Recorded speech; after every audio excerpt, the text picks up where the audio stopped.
एक राजा जिसने भरी सभा में अपनी रानी से कहा कि वो चली जाए, और जब वो जाने लगी तो उसने कहा कि जो तुमने वस्त्र और आभूषण पहने हैं वो मेरे दिए हुए हैं, वो भी उतार कर जाओ। उस रानी ने उसी समय सारे वस्त्र और आभूषण उतार कर निर्वस्त्र होकर वहीं से चल दी। कौन थी ये महान शिव भक्त? क्या आपको पता है? चलिए आइए जानते हैं, और यदि पता है तो मुझे कमेंट में बताइएगा ज़रूर। नमस्कार मित्रों, राम राम। कैसे हैं आप सब? आशा है कुशल मंगल होंगे।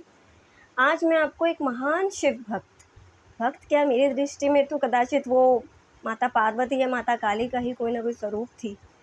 सिर्फ मैं ही नहीं, काफ़ी लोग ऐसा कहते हैं, काफ़ी भक्त संत। ये बात है 1130 की। 1130 में कर्नाटक में एक महान शिव भक्त का जन्म होता है। उनके माता पिता भी बहुत बड़े शिव भक्त रहे हैं, और उन्होंने 10 वर्ष की आयु में ही उन्हें शिव भक्ति की दीक्षा दी थी। ठीक है, जब उनकी आयु 16 वर्ष की होती है, मतलब वो महादेव को सिर्फ एक मूर्ति या शिवलिंग के रूप में नहीं देखती थी, उनके लिए महादेव साकार थे।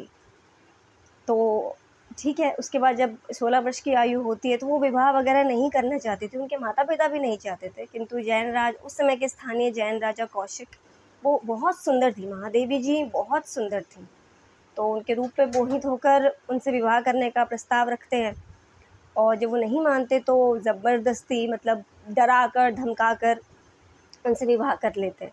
और उन्होंने शर्त रखी होती है कि उनको संतों के मिलने से, उनके कीर्तन भजन, मतलब इन सब में वो कोई बाधा उत्पन्न नहीं करेंगे, उनकी भक्ति में, पूजा में। तो उस समय तो वो मान जाते हैं ये सब सारी शर्तें, ठीक है।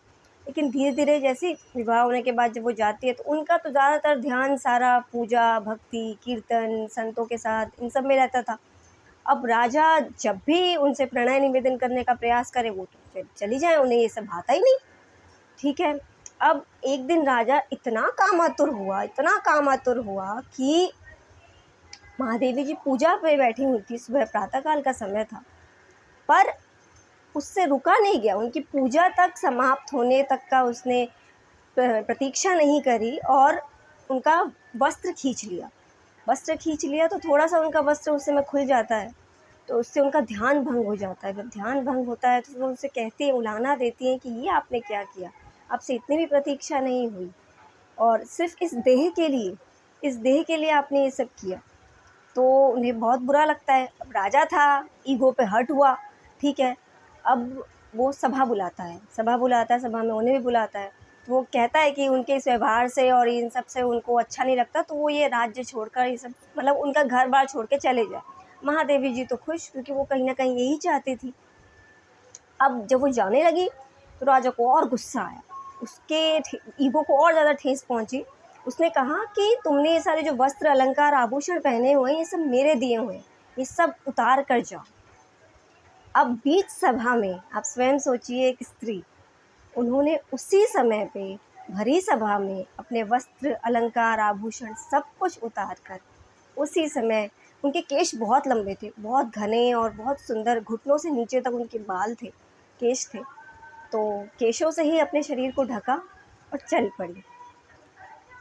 नगर से बाहर, सड़क से दूर, फिर आगे ग्राम, कई तरह के तंज सुने, बहुत ताने, क्योंकि एक स्त्री, ऊपर से वो भी 11वीं सदी, 1130 के बाद, मतलब जब 16 वर्ष उसके बाद की आप कैलकुलेशन देखिए, उस समय पे एक स्त्री निर्वस्त्र होकर जा रही है, तो कई तरह के ताने, फप्तियाँ, भिक्षा मांग कर, क्योंकि जीवन निर्वाह भिक्षा मांग कर करती थी। उनको जाना था कल्याण, जो उनके स्थान से 800 किलोमीटर दूर अलम्मा प्रभु का अनुभव मठ, उनको वहाँ जाना था। उन्होंने उसके बारे में बहुत सुना हुआ था। और हाँ, वो महादेव के मल्लिकार्जुन शिवलिंग की पूजा करती थी। श्रीशैल पर्वत पे जो मल्लिकार्जुन ज्योतिर्लिंग स्थापित है, उनको महादेव मल्लिकार्जुन रूप में बहुत प्रिय थे। वैसे तो मल्लिकार्जुन, अगर आपने घटना सुनी हो तो माता पार्वती मल्लिका बनकर आई थी, और पिता श्री भोलेनाथ अर्जुन का स्वरूप, मतलब ये है। लेकिन मल्लिका एक फूल भी है, तो उनको पसंद था शिवलिंग जो फूलों से ढका हुआ हो। तो ठीक है, अब उनको अनुभव मठ में जाना था, 800 किलोमीटर की लंबी पद यात्रा, महीनों तक करते करते। और हाँ, इसी बीच चलते चलते उनकी शारीरिक संरचना में परिवर्तन आता है, मासिक धर्म रुक जाता है, शरीर के रोमकूपों से अपने आप ही भभूति निकलना आरंभ हो जाता है।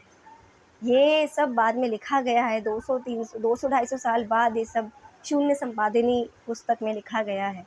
तो उस समय के जो भी लोग थे, जब वो ये सब देखते हैं कि अनायास ही अपने आप शरीर से भभूत का निकलना, शिवत्व की प्राप्ति उनको मार्ग में ही हो ही चुकी थी।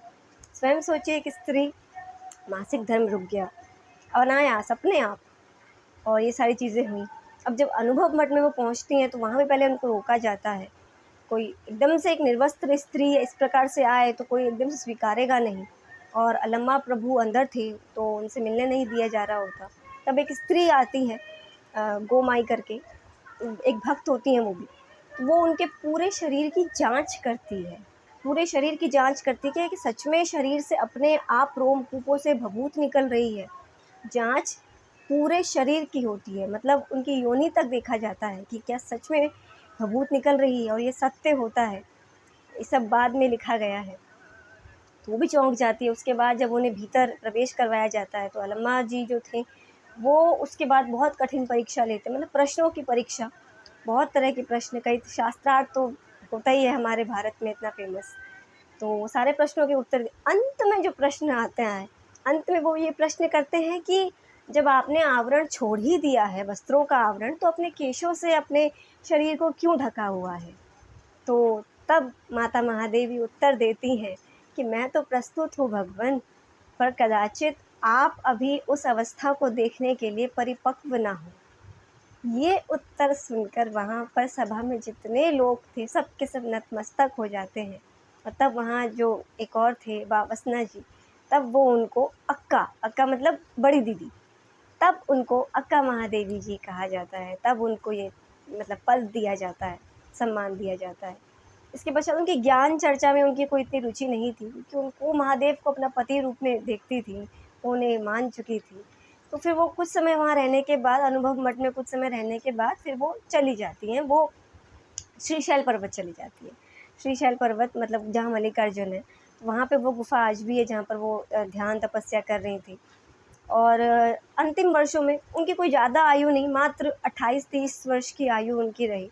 उस समय पे तब उनके माता पिता भी उनसे मिलने आए थे, राजा भी आया था, अपनी गलतियों के लिए क्षमा मांगता, पर वो तो सब कुछ छोड़ चुकी थी, तो कहाँ जाने वाली। फिर कुछ समय पश्चात पता चलता है कि एकदम वो एक दिन अंतर्ध्यान हो गई। जैसे मीरा देवी का शरीर नहीं मिला था, विलीन हो गया था, उसी प्रकार माता महादेवी का भी शरीर नहीं मिला, अंतर्ध्यान हो गई, शिव में विलीन हो गई, साकार से प्रेम करके निराकार में लीन हो गई। मतलब जैसे जैसे देवी मीरा, देवी राधा, देवी सीता, इनको मैं सखी रूप में देखती हूँ, कृष्ण को सखा रूप में देखती हूँ। और जब मैंने माता महादेवी के बारे में सुना, मतलब हो गए मुझे कुछ साल इनके बारे में पता हुए, सुनते ही मेरे हृदय में ना मातृत्व भाव जागा। इनके लिए मेरे हृदय से सदैव यही भाव निकलेगा, धन्य है ऐसी माताएं, ऐसी भक्त, इनके चरणों में मेरा बारंबार प्रणाम। मैं जब भी इनके बारे में बात करूँगी मेरे नेत्र सजल होंगे। इस तरह की सुंदर सुंदर भक्तों की कथाएं सुनने के लिए इस चैनल को लाइक कीजिए, शेयर कीजिए, सब्सक्राइब कीजिए। आपको बहुत सुंदर सुंदर भक्तों की, प्रभु की, इन सब की घटनाएं सुनने जानने को मिलेंगी। और मैं सदैव यही प्रार्थना करूँगी कि प्रभु में प्रीति बढ़े, भक्तों से, संतों से प्यार हो। भगवान को बहुत अच्छा लगता है जब उनके भक्तों से प्यार किया जाता है। राम राम, हर हर महादेव।